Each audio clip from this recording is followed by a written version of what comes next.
Melissa, thank you. The fallout continues tonight after the shocking revelation from the Forsyth County Sheriff's Office that an assault that allegedly happened at Tanglewood Park did not, in fact, happen there.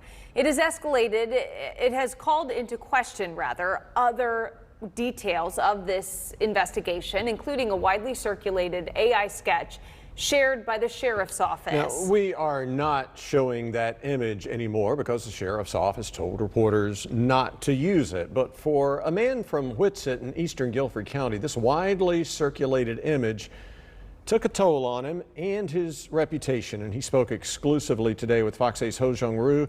Ho Jung, what did he tell you?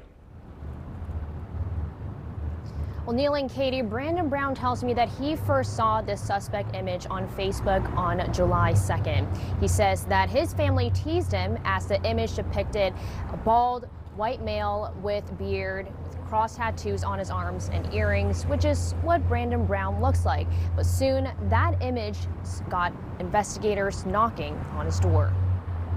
First thing that anyone would point out is, well, I'm bald.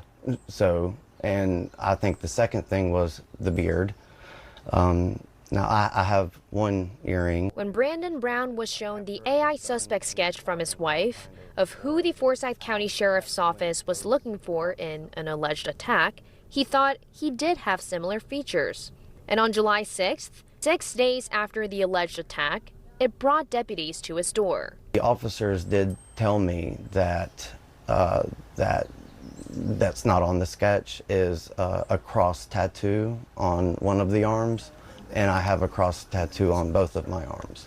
Brown says he was caught off guard. Are you still looking for him? They inspected him, It's good to know it's not you. questioned him, One more thing, let me see your hands. and he was seriously concerned as to what would happen next. These are serious allegations, and you don't have to be guilty of something for someone to form an opinion of you based on an allegation or a tip or anything.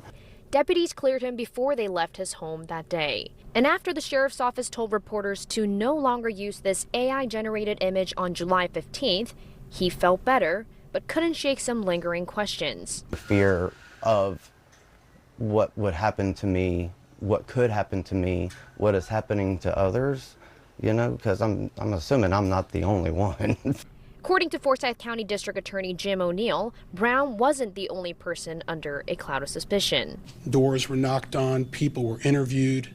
I can also tell you that a composite was put out there about what everyone thought the alleged attacker was going to look like, which then, of course, members of the public were calling in and innocent people were being looked at. Brown hopes that this experience that not only affected him, but also his entire family, could serve as a lesson in using AI-generated images in criminal investigations. How it's going to affect us not only in the present, but in the future.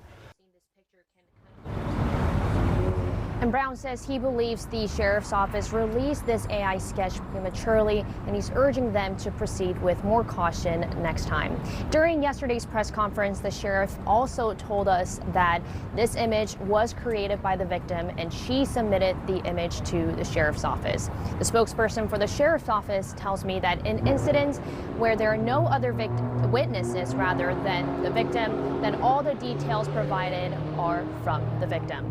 In Forsyth County, Ho Jung Roo, Fox 8 News.